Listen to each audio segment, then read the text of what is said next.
A village in the mountains has been suffering constant attacks from an S-rank femmer, so they spend all their savings to hire an SSS-RANK party to defeat it. The members of Flaming Dragon Fawn are some of the strongest adventurers in the world, each with their own unique strengths. But then there's Kurt, and all he is good for is doing chores, so he hides behind a wall to avoid getting hurt.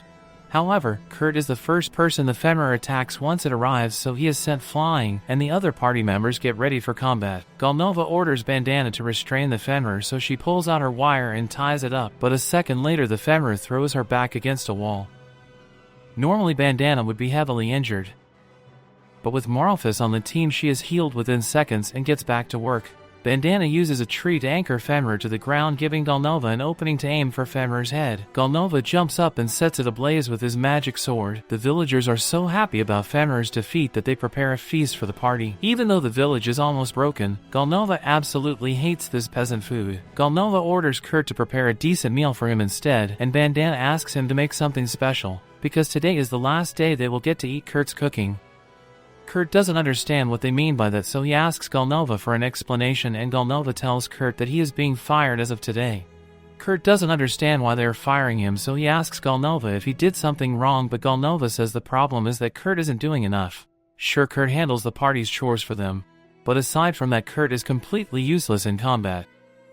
Parties are only allowed to have 4 members, so if they want their party to become stronger, they need to replace Kurt with a powerful mage, or at least someone who can handle themselves in a fight. Kurt pleads with them to let him stay at the party, but Galnova kicks him in the stomach because he is sick of listening to Kurt's whining. They don't need him anymore, and that is final. The next day, Kurt leaves the village alone with nowhere to go with his empty wallet in his hand.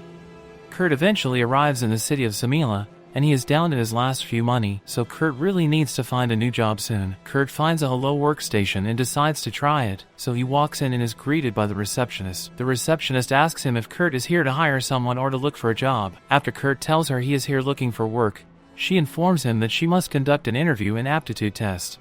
First she asks for basic details like his name, age, and hometown, so Kurt tells her his name is Kurt Rockhans. He is 15 years old and from the Haas village in the Sheen Mountains. Kirschel had no idea that there was a village up in those mountains, but next, she asked him what his work history was. Kurt tells her that he was a part of Flaming Dragon Fawn, but all Kurt ever did for them was do basic chores, and he was recently fired. Kirschel is surprised to hear that Kurt was part of the SS-RANK party, and even if he didn't do much for them, having the party's name on his application will definitely help him find a new job. Kurt is glad to hear that, and now all he needs to do is complete the aptitude test so Kirschel can determine his strengths and weaknesses. Aptitudes in this world are gifts God grants, and if Kurt is lucky, he might discover a hidden talent today. Aptitudes are graded from G rank all the way up to triple S rank. The difference between aptitude ranks is so great that someone with a G rank sword skill could barely swing a sword, while someone with an A rank sword skill could effortlessly split a rock in half. Kurt is excited to find out if he has a talent, but unfortunately, every single combat aptitude on his sheet is rated G rank, so Kurt has no hope of ever taking on a combat role. Kurt immediately loses all hope, but Kirschel tells him there is still a chance that he might have good trade skills such as alchemy or blacksmithing. Although the technician who handles those aptitude tests is currently on vacation, Kurt will have to come back next week to be evaluated. Kurt tells her he won't last that long because Kurt doesn't have much money left, so he really needs to find a job today. Kirschel understands Kurt's situation, so she asks him to try lifting one of those sandbags over there. Kurt tried it, and as he put his hands on the bag, Kurt got a strange sensation, almost like the sand drained a bit of his mana. Still, Kurt lifts the bag, and since he is strong enough to do that, Kirschel thinks he should be able to handle construction work. Kirschel tells him that the Margraviate of Tychon is recruiting workers to help repair the city walls, so Kurt should be able to get a job there if she writes a letter of recommendation for him. Kurt is grateful for her help, so he immediately heads out to meet the Margrave.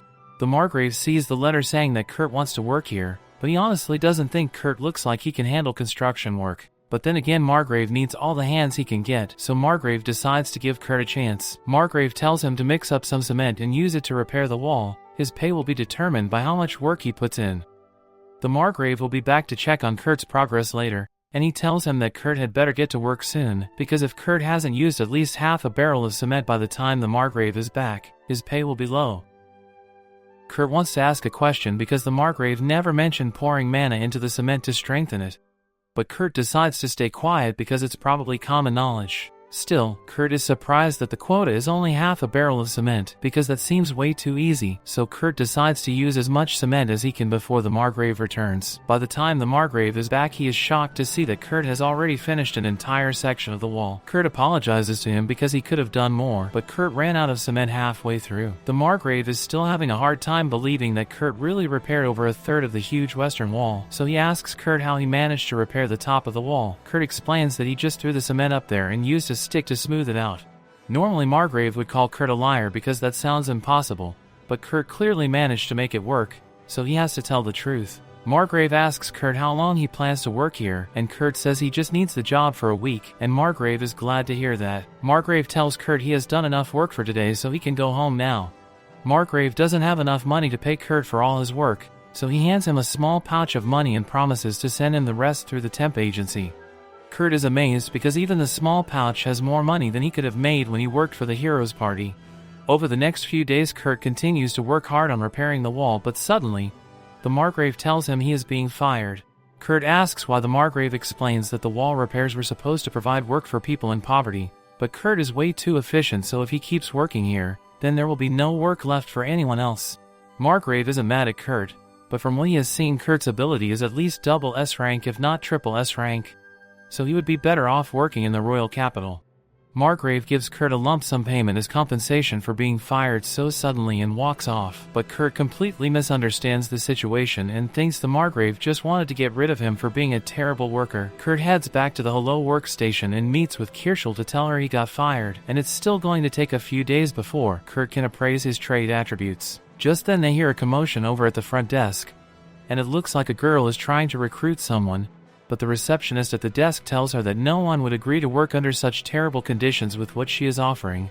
Even so, the girl keeps insisting that the receptionist should try to find someone, and she is starting to cause a disturbance, so Kirschel goes over to see what the problem is. Kirschel's coworker tells her that this girl wants to recruit a miner to excavate a mountain that hasn't been explored, but she refuses to offer an upfront payment and insists on paying only if the excavation is successful.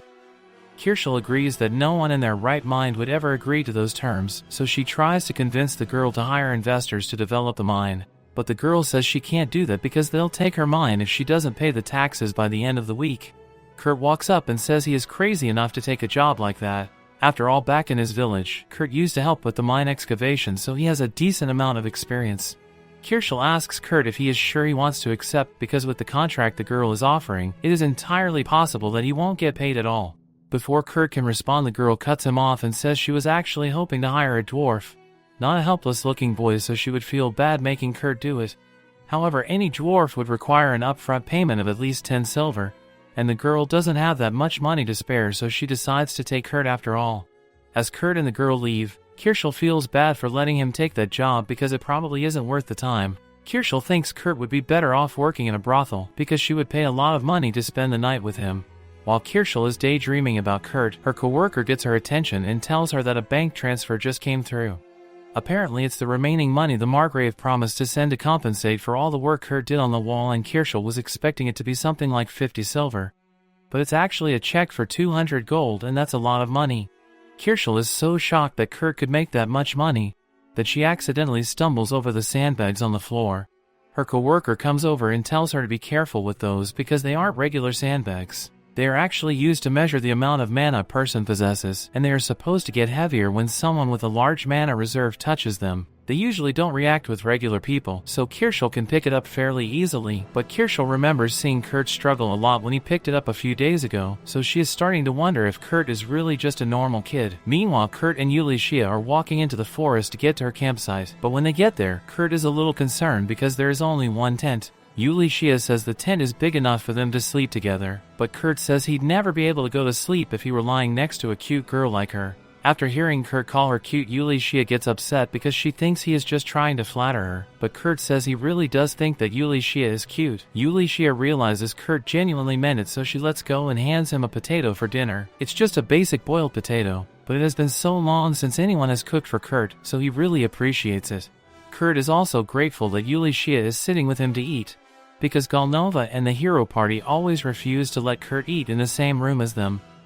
Later that night, Kurt and Ulysses go to bed, but Kurt is having a hard time sleeping because Ulysses went to bed in her underwear. Kurt will never be able to sleep like this, so he leaves the tent for the night and sleeps outside. Once Kurt leaves the tent, Yulia opens her eyes because she was just pretending to fall asleep. Yulia intentionally went to bed in her underwear to see if Kurt was the kind of person to assault her in her sleep, but now she knows he is a good guy. The next morning, Yulia wakes up and leaves the tent. Yulia finds Kurt sleeping over by a tree and she feels a little bad about making him sleep out here. But then Yulia notices that her jacket is fixed. Kurt soon wakes up, so Yulia asks him if he is the one who repaired her jacket, and Kurt confirms it. Yulia is impressed that Kurt has so much talent for sewing, and she is starting to wonder if he is really going to be good at mining. But it is too late to find someone else, so they had better get to work. Kurt asks Yulia if she has decided on the location to begin mining yet, but Yulia is just going to dig in random locations and pray to find some valuable ores. Kurt tells her she'll never find anything if she searches like that, and he happens to know a much more efficient way. Kurt takes Yulia to a section of the mountain, and after looking around for a bit, he finds a rock full of gemstones. Yulia is shocked that Kurt found it so easily, but in minutes Kurt has located every single gemstone in this section of the mountain. Yulia can hardly believe it, because if she sells all of these gems, Yulia will be able to pay off her debt, but Kurt tells her she can't sell them. Yulia realizes Kurt is right since he was the one who found all of them, so Kurt gets to keep the money, but that's not what he meant. Kurt was just trying to tell her that the gems would be more valuable if he first turned them into magic crystals. Kurt is right about that, but Yulia says only 10 mages in the kingdom are skilled enough to turn gems into magic crystals. While Yulia was saying all that, Kurt just finished turning a gem into a magic crystal. Yulia is too stunned to speak because Kurt created a magic crystal and did it instantly, when even the most experienced mages spend at least an hour making a single magic crystal. After Kurt finishes turning all the gems into crystals, he agrees to let Yulia sell them, so she heads out while Kurt stays behind on the mountain because he has a few things he wants to finish doing first. Yulia heads to the city's customs agency and tells them she wants to sell some magic crystals in the royal capital. But magic crystals are incredibly valuable, so the agent asks her where she got them. He would not believe her if Yulia told him a random boy created them, so she flashes her royal family emblem to get him to stop asking questions. This is kind of a bluff since she stopped working for the royal family a while ago and they just forgot to take her emblem away. But it does the trick, so the customs agent allows her to use the teleportation circle to go to the capital. Once Yulia is there, she heads to the shop of an old friend and Yulia tells Mimiko that she has some magic gems to sell. Mimiko looks at them and at first they don't seem like they'd be worth much, but upon closer inspection, she discovers that they have 10 times the normal amount of mana imbued in them, so these crystals are worth 10 gold each. Yulia is at a loss for words because Kurt gave her 50 of these, so Mimiko casually hands her a bag of 500 gold coins. But before Yulia leaves, Mimiko has 2 requests to make. First, Mimiko wants Yulia to promise to only sell crystals like these at this shop because it would be a disaster if these powerful crystals were allowed to circulate without regulation. Secondly, Mimiko wants to know the name of the person who created the crystals. Yulia agrees to the first condition, but Yulia says she can't tell Mimiko the name of the crystal's creator because Yulia has to ask him for permission first. Mimiko is a court mage for the royal family, so she will use her position to order Yulia to give up the mysterious mage's information. Still, Yulia doesn't work for the royal family anymore, so she isn't obligated to obey Mimiko. Mimiko realizes she can't convince Yulia to give up Kurt's information, so she at least asks her to make sure he doesn't wander off to another nation. Mimiko also wants Yulia to tell him that if he agrees to work for the royal family, Mimiko is prepared to grant him the title of count and full access to the royal research lab and all its benefits. Yulia then leaves Mimiko's shop, and the next morning she returns to the mountain to meet up with Kurt, but Yulia is shocked to find that Kurt has built a whole house while she was gone. Then Yulia explains that a friend wants to hire Kurt as a royal mage. If Kurt accepts the position, he will be treated as a noble, so Kurt will be guaranteed a good salary with benefits no matter what. Kurt finds it hard to believe that he is really being offered such an impressive job, but Yulia assures him that it is a genuine offer. Yulia asks him what he wants to do, but Kurt says he is going to decline. Yulia can't believe Kurt would turn it down because anyone would jump at the chance to become a royal mage. Kurt thinks he doesn't deserve to be in a position that puts him above other people, and Kurt is still hoping to return to the Flaming Dragon. Speaking of Flaming Dragon, they're getting beaten by a tree monster. Galnova can't use his fire magic for some reason, so he asks Marlphus to heal him. Marlphus has been trying to do that for a while now, but her healing magic isn't working like it usually does. Galnova asks the new guy to cast some fire magic to take down the tree, but the new guy doesn't know how to use fire magic, which is supposed to be Galnova's job. The party's bond is completely gone without Kurt here to hold them together, and Bandana is the only one who can tell that the party is crumbling. Back to Kurt, his current job is still to help Yulishia mine gems here, and Kurt tells her he found a good gem vein yesterday so Kurt can get a lot more for her. Yulishia is grateful for his enthusiasm but is concerned that Kurt might be tired from all the work he did yesterday. However, Kurt tells her not to worry because he got 6 hours of sleep last night. Yulishia is shocked to hear that and starts doing mental math to figure out how Kurt could have built an entire house and still get 6 hours of sleep. But Kurt interprets this as Yulishia being mad that he slept too much, so Kurt apologizes and says he will make up for his laziness. Yulishia really needs to explain Kurt's strength to him at some point, but she has no idea how to address it, so Yulishia and Kurt just head out to do more mining. Kurt leads Yulishia over to the spot he found, and although it looks like an ordinary forest section, Kurt tells her she should be able to find some good gems out here. Although Kurt warns her not to dig past 500 meters as if that's something you can do accidentally. Then Kurt starts walking away, so Yulishia asks where he is going and Kurt explains that he is on his way to a different mining spot and will meet back up with her later. Yulishia spends all day digging and by evening time she has finally found a huge gem. Yulishia deposited all the gold coins from the magic gems into Kurt's account because he was the one who found them, but since Yulishia found this one herself she can use the profits to cover her taxes. Yulishia could probably even convince Kurt to turn this thing into a magic gem so she can get even more money, but Yulishia decides not to do that because she doesn't want to take advantage of Kurt's kindness. Then Yulishia decides to see how Kurt is doing, and from what she has seen him do so far Yulishia knew he would go overboard, but she wasn't expecting him to have built an entire tunnel system within 8 hours. Kurt eventually comes out and tells Yulishia that he could only find some of the gems he was looking for. All the other stuff Kurt found was just a bunch of useless rocks, so he plans on throwing them away once he is done here. Yulishia looks at the rock cart and those rocks look a little too pretty to be worthless, so she asks him what they are. Kurt explains that those are mithril ores, but back in Kurt's village, mithril was so common in the mines that they usually just threw it away whenever they found some. Yulishia has no words for what she just heard, and aside from wanting to know what kind of village Kurt came from, she asks him what gem he was looking for if he considers mithril as trash. Kurt pulls out a small rock and tells her he has been looking for orichalcum, but Kurt only managed to find enough to fill a small box. Orichalcum is known as the metal of the gods, so even a gram of the stuff is worth millions, and Kurt just casually found a box of the stuff. Yulishia had no idea orichalcum could even be found in places like this, but Kurt told her she could mine it anywhere, she just needed to dig 7 kilometers into the ground to get to it. Yulishia decides that's enough mining for today, and since the topaz she found will cover her taxes, her contract with Kurt is over. That means Kurt has to start looking for another job because no one has told him about the mountain of gold in his bank account yet. While Kurt is on his way to the agency, he runs into Bandana and is glad to see her, but he asks what she is doing here. Bandana tells him she isn't a part of Flaming Dragon anymore, and there is a little more to the story than that. After their disastrous mission, Galnova went to a 5-star restaurant to get some good food, but compared to Kurt's cooking, all the food here tastes like garbage. Galnova is enraged and smashes the place up and storms out without paying. As Galnova walks into an alleyway, he meets Bandana and she tells him he went too far by destroying that restaurant. However, all Galnova cares about is getting good food, so he orders Bandana to find Kurt and force him to come back, even if it means breaking his bones to do it. Galnova is clearly losing his mind here, so Bandana doesn't argue with him about it. Bandana just snatched Galnova's teleportation crystal and ran out of the alley. As Bandana leaves, she sees the city guards closing on Galnova's location, and without his teleportation crystal, he is definitely going to be arrested for what Galnova did at the restaurant. Additionally, Marlphus was called away by the church, so the Flaming Dragon party is officially done. Although Bandana leaves out most details about Galnova going off the deep end, Kurt is disappointed to hear that Flaming Dragon has disbanded because that means he can't rejoin it anymore, but Bandana doesn't understand why he would even want to return in the first place. Kurt explains that he admires him a lot, so he is really sad that he won't be able to work with him anymore. Bandana, on the other hand, never really cared about Galnova since he was just a cover story so she could keep an eye on Kurt. Since Kurt was on his way to the agency, Bandana thinks it's safe to assume that he is looking for a job, and if that's the case then she has the perfect thing for him.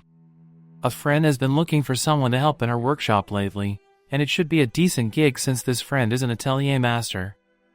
There are only a few Atelier Masters in the world and they are all vital, so their influence is on par with that of a Viscount. Bandana asks Kurt if he wants to accept the job, and Kurt says he'd love to, so Bandana hands him a map and sends him on his way. Eventually, Kurt makes it to the workshop of the Atelier Master, but he is a little confused since this place looks like a regular house to him. Kurt knocks on the door and a little elf girl answers.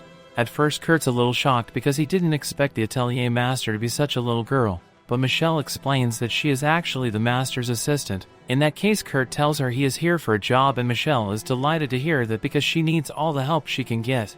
Michelle leads Kurt into the kitchen, and as soon as Kurt sets foot in there, he smells the horrible stench. Michelle apologizes for how messy this place is, but the master has been working her non-stop, so she hasn't had a chance to really clean up yet. Just then the master calls for Michelle, so she runs off and asks Kurt to help her clean up the kitchen.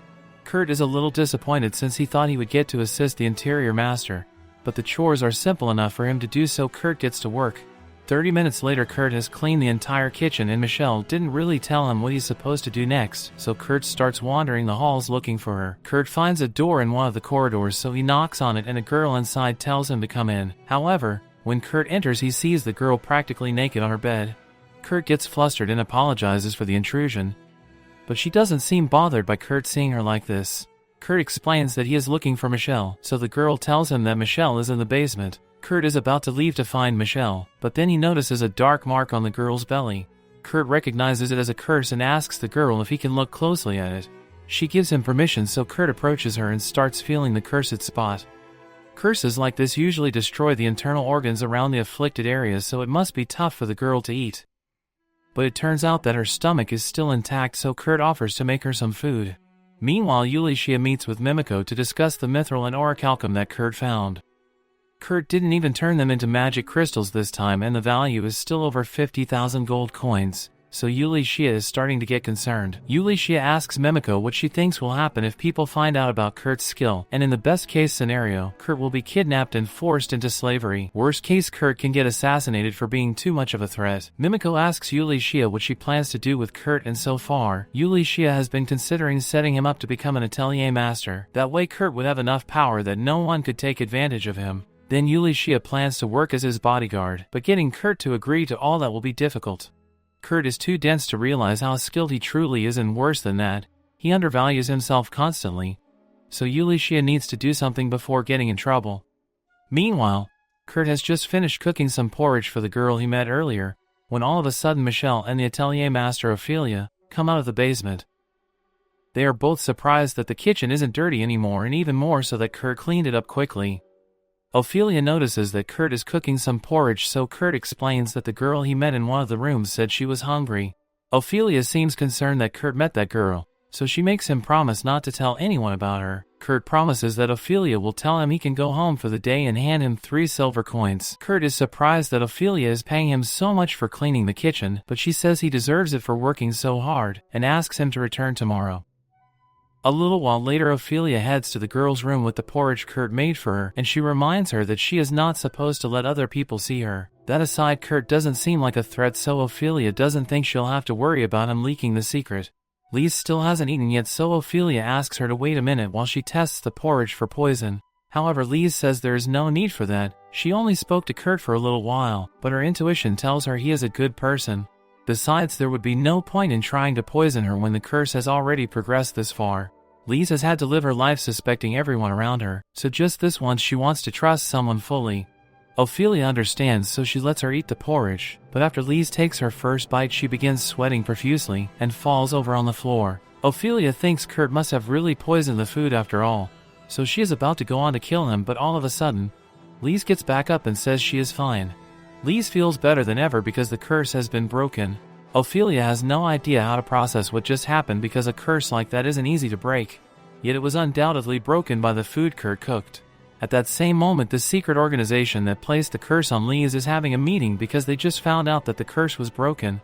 They hope to use it to kill Lise from a safe distance, but now they must take more drastic measures. Later that evening, Ophelia and Lise head into Mimiko's shop because they have something urgent to discuss. Lise took off her hood, and as soon as Mimiko and Yulia saw her face, they recognized her as the third princess of the nation. Ophelia explains that a powerful curse was placed on Lise in an attempt to assassinate her. They aren't sure who was behind it, but Lise is the only child between the king and Princess Françoise from the Gurumaka Empire, so her existence is like a symbol of peace between the two nations. Someone is clearly trying to start a war. Mimiko was glad Lise was alright, but she was surprised that she had managed to break such a powerful curse alone. However, Lise tells her she didn't do it by herself. The curse was actually broken by a man named Kurt. and as soon as the two heard Kurt's name, they freaked out. Yulia still has difficulty believing that a bowl of porridge broke the curse plaguing Lise for years. Yulia knows that Kurt can do some crazy things, but she literally left him alone for half a day and he ended up saving the princess.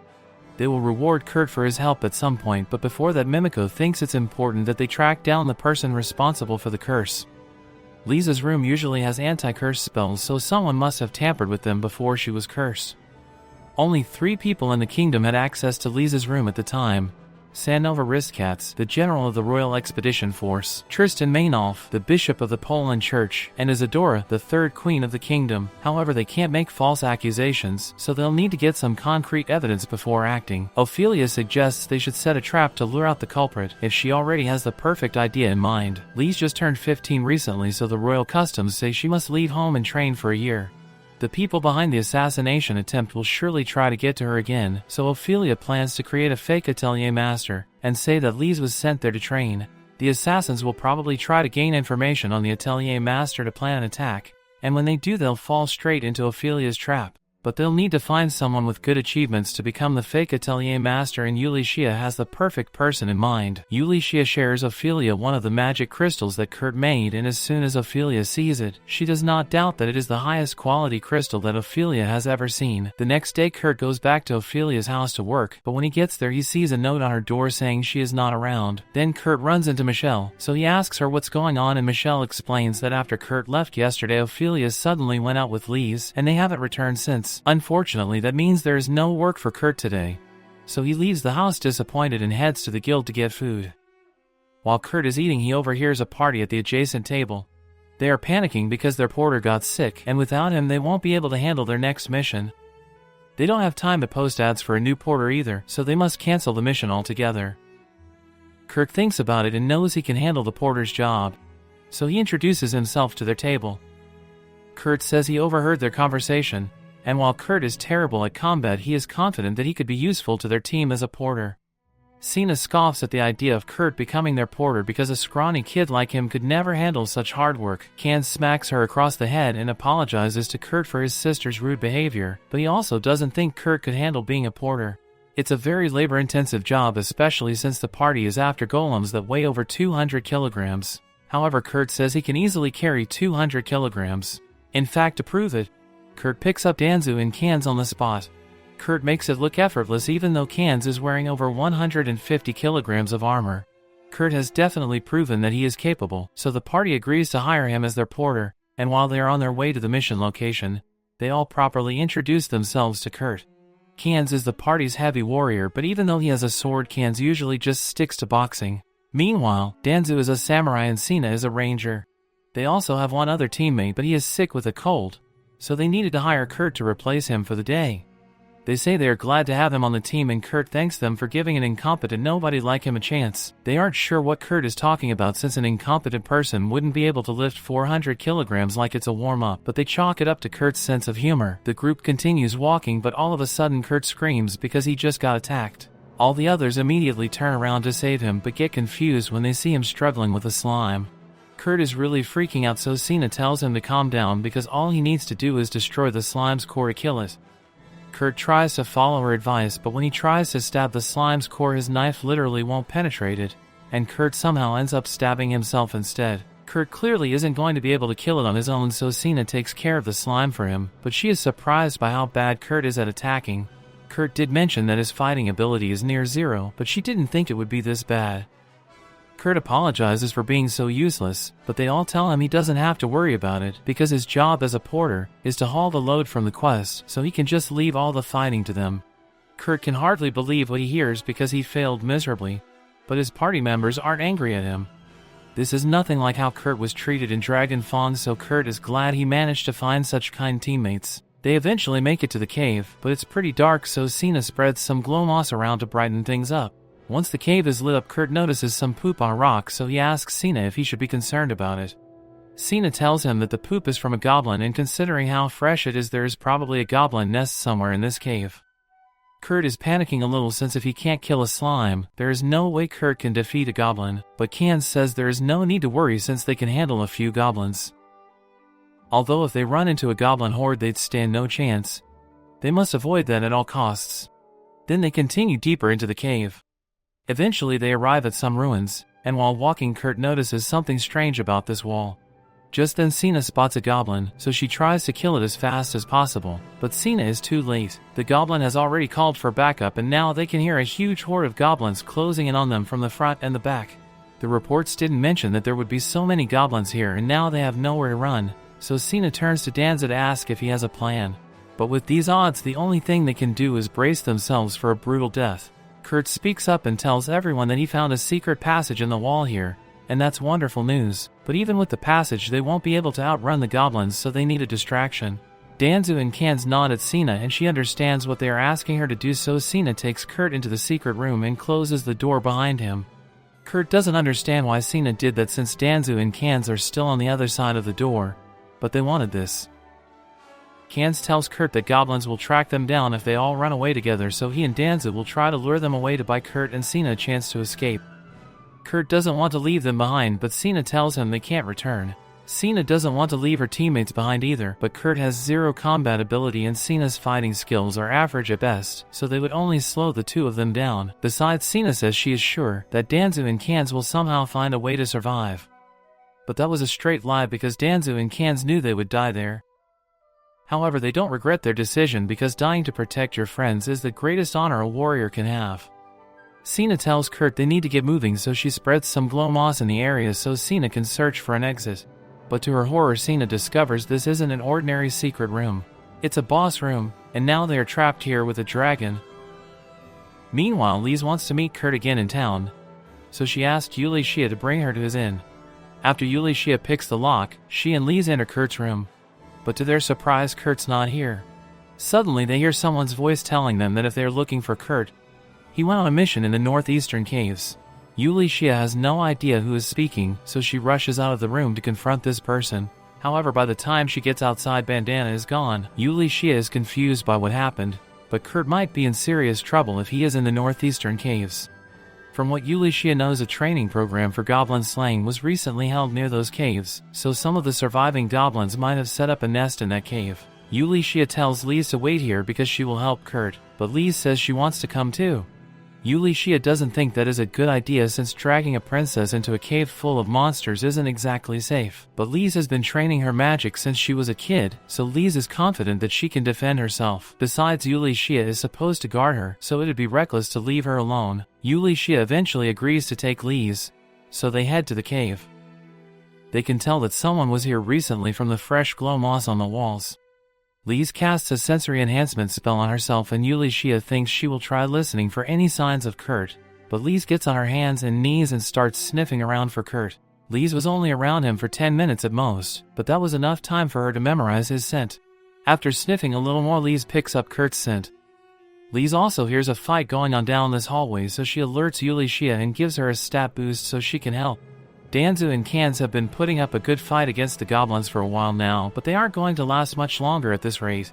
Luckily, before either of them could be mortally wounded, Yuli Shia dashes in and cuts all the goblins down in one strike. Meanwhile, inside this secret room, Sina falls to her knees in defeat because there's no way she can fight a dragon golem. Sina apologizes to Kurt for dragging him into this mess because now both of them will die here. But Kurt tells her there's nothing to worry about because he has dealt with many of these things before. Kurt starts walking towards the dragon, and just dragon is about to hit him, Kurt jumps into the air and lands on its tail. Then Kurt uses his dagger and the dragon's entire tail is chopped off with a light tap. Kurt proceeds to do the same thing with all of the dragon's limbs, and Sina can hardly believe that the guy who couldn't kill a slime is trouncing a dragon. Sina is honestly scared at this point, but Kurt doesn't understand why since mining golems is normal for him.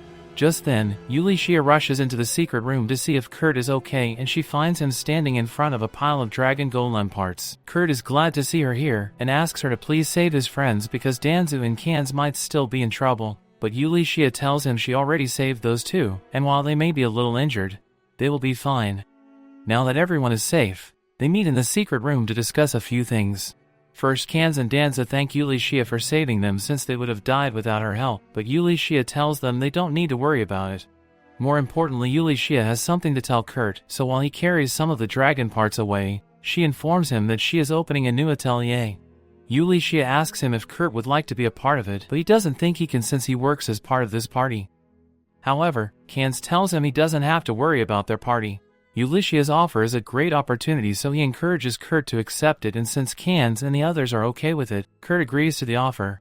Ulysses also mentions that she needs to hire a few adventurers to protect the Atelier shop, so Ulysses asks Kans and the others if they would be willing to take on the role, and they say they would love to. Since this is such good news, Kans proposes that they should throw a party once they get back to town.